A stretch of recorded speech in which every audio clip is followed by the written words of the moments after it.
오늘부터 사탄에 대해서 말씀을 나누고자 합니다.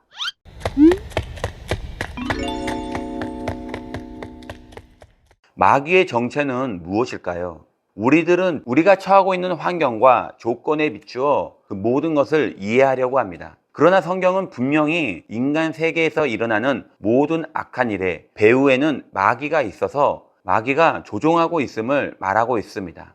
예수님이 40일 금식하신 후 마귀와 싸우심으로 그 정체를 드러나게 하셨고, 또 예수님을 배척하는 유대인들에게 너희는 너희 아비 마귀에게서 났으니 너희 아비의 욕심대로 너희가 행하고자 하느니라. 그는 처음부터 살인한 자요 진리가 그 속에 없으므로 진리에 서지 못하고 거짓을 말할 때마다 제 것으로 말하나니 이는 그가 거짓말쟁이요 거짓의 아비가 되었음이라 하심으로 그 배후 세계가 있음을 말씀하셨습니다. 뿐만 아니라 베드로가 예수님께 그릇된 말로 간할 때 예수께서 돌이키시며 베드로에게 이르시되 사단아 내 뒤로 물러가라 너는 나를 넘어지게 하는 자로다 라고 꾸짖으심으로 사탄의 계략을 파하셨습니다. 또 성경은 가룟 유다가 예수님께로부터 떡 조각을 받은 순간 그 속에 사탄이 들어갔다고 말합니다.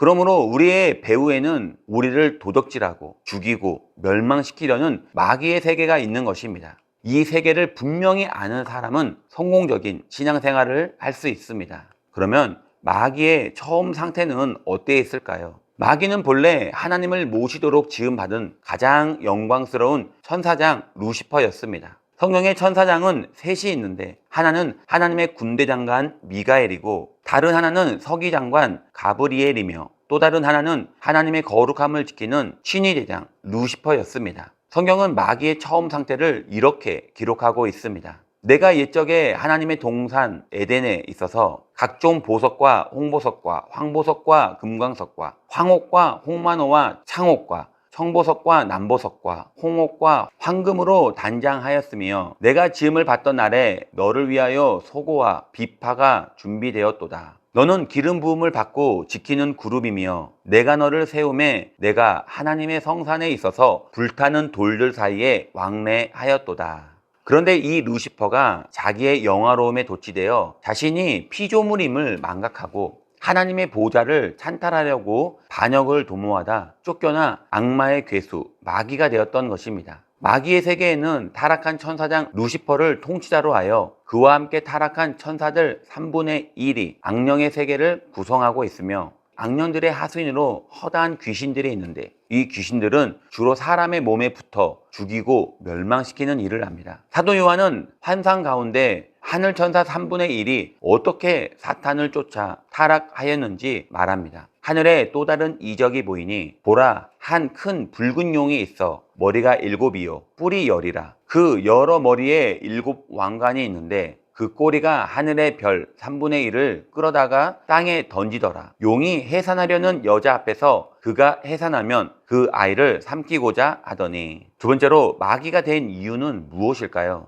성경은 루시퍼가 마귀가 된 경위를 이렇게 기록하고 있습니다. 내가 지음을 받던 날로부터 내 모든 길에 완전하더니 마침내 내게서 불의가 드러났도다. 내 무역이 많으므로 내 가운데 강포가 가득하여 내가 범죄하였도다. 너 지키는 그룹아, 그러므로 내가 너를 더럽게 여겨 하나님의 산에서 쫓아내고 불타는 돌들 사이에서 멸하였도다. 내가 아름다움으로 마음이 교만하였으며 내가 영화로움으로 내 지혜가 더럽혀졌으며 내가 너를 땅에 던져 왕들 앞에 두어 그들의 구경거리가 되게 하였도다.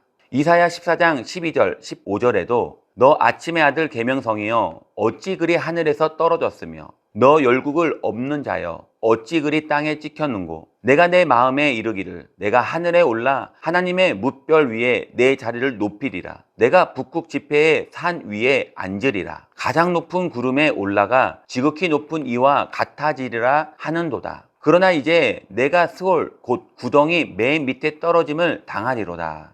뿐만 아니라 요한계시록에 보면 하나님의 종 요한이 환상으로 하늘나라를 보고 하늘에서 있었던 악마의 활동에 대해 이렇게 기록합니다. 하늘에 전쟁이 있으니 미가엘과 그의 사자들이 용과 더불어 싸울세. 용과 그의 사자들도 싸우나 이기지 못하여 다시 하늘에서 그들이 있는 곳을 얻지 못한지라. 여기에 보면 마귀가 용으로 비유되어 있습니다. 용이 그의 사자들과 더불어 하나님의 보좌를 빼앗고 하나님처럼 되려고 하다가 결국 하나님의 군대 장관인 미가엘에게 공중으로 내어 쫓기게 된 것입니다. 성경은 그를 가리켜 공중 권세 잡은 자라고 말합니다. 루시퍼가 하나님의 보좌를 탐하고 일으킨 반역은 하나님의 세계에 심판을 가져왔습니다. 하나님께서 심판을 받은 이 땅이 혼돈하고 공허하며 흑암의 깊음 위에 있었습니다. 처음 창조되었다가 심판받은 세계입니다. 하나님께서는 그 심판받은 땅 위에 다시 하나님의 보시기에 아름다운 세계를 창조하셨습니다. 그것이 창세기에 기록된 이 세계의 재창조 역사입니다. 하나님은 전혀 죄 없는 아담과 하와를 그의 성품과 형상으로 창조하셨습니다. 그리고 그들을 위해 우리가 상상할 수도 없는 아름다운 에덴 동산을 마련하셨습니다. 그러나 공중으로 쫓겨나 내려온 마귀는 어떻게 하든지 하나님의 형상대로 창조된 인간을 그의 권세 아래 두기 위해 애썼습니다.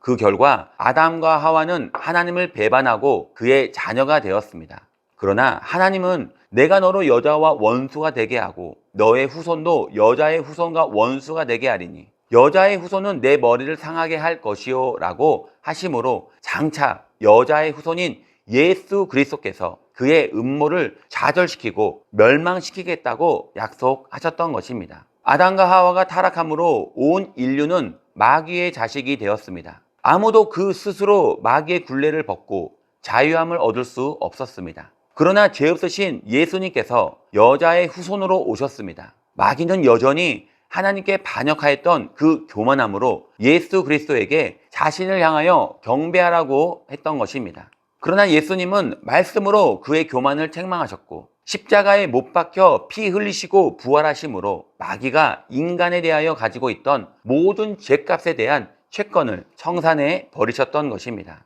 마귀는 더 이상 인간에게 법적으로 죄값을 요구할 수 없게 되었습니다. 인간은 더 이상 마귀의 종살이를 하며 그에게 도적질 당하고 멸망당할 필요가 없습니다.